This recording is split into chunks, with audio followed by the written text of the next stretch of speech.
आम आदमी पार्टी के लीडर संजय सिंह ने प्रेस कॉन्फ्रेंस की। आज आप देख रहे हैं जिस तरीके से दिल्ली में सियासी पारा काफी गर्म नजर आ रहा है। इससे पहले आम आदमी पार्टी के लीडर अरविंद केजरीवाल ने प्रेस कॉन्फ्रेंस की और अब वहीं संजय सिंह ने प्रेस कॉन्फ्रेंस की। इसके अलावा मनीष सिसोदिया भी ट्वीट करके बीजेपी पर और मरकजी हुकूमत पर निशाना साध चुके हैं। तो नई एक्साइज पॉलिसी को लेकर जिस तरीके से दिल्ली के लेफ्टिनेंट गवर्नर की जानिब से सीबीआई जांच के अहकाम दिए हैं, उसके बाद से कई तरीके के सवाल उठने लगे हैं। संजय सिंह ने भी अपना पक्ष रखा प्रेस कॉन्फ्रेंस करके और आम आदमी पार्टी के लीडर अरविंद केजरीवाल ने भी कहा था कि आम आदमी पार्टी जैसी ईमानदार पार्टी कोई नहीं है। बीजेपी आम आदमी पार्टी से डर रही है और कहीं ना कहीं इसी जिम्मे में ये सारी चीजें की जा रही हैं।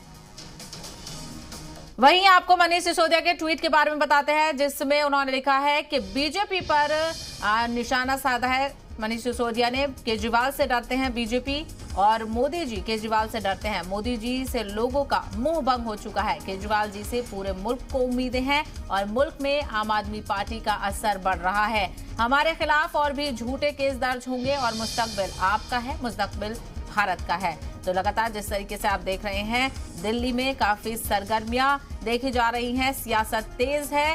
अरविंद केजरीवाल ने भी कहा था कि सिसोदिया बेहद कट्टर ईमानदार हैं, पूरा का पूरा केस झूठा है। एक्साइज पॉलिसी की सीबीआई जांच के हुक्म दिए गए हैं लेफ्टिनेंट गवर्नर की तरफ से और इसी के जवाब में आम आदमी पार्टी के तमाम नेता ये कहते हुए नजर आ रहे हैं कि बीजेपी आम आदमी पार्टी से और अरविंद केजरीवाल से डर रही है। इसी के पेश नजर ये तमाम तर कार्रवाइयां की जा रही हैं और ये आप ट्वीट देख सकते हैं। मनीष सिसोदिया डिप्टी सीएम है दिल्ली के, इनके बारे में केजरीवाल ने कहा कि उनसे ईमानदार कोई शख्स नहीं है। 22 साल से मैं जानता हूं और जिस तरीके से दिल्ली में तालीम को आगे लेकर गए हैं मनीष सिसोदिया, ये सब कुछ उनके सामने है, सभी के सामने है। और ऐसे में जिस तरीके से आम आदमी पार्टी अपना दायरा बढ़ा रही है, बीजेपी हुकूमत और मोदी पीएम मोदी ये इस बात से कहीं ना कहीं डर रहे हैं। तो मुस्तकबिल आपका है, मुस्तकबिल भारत का है।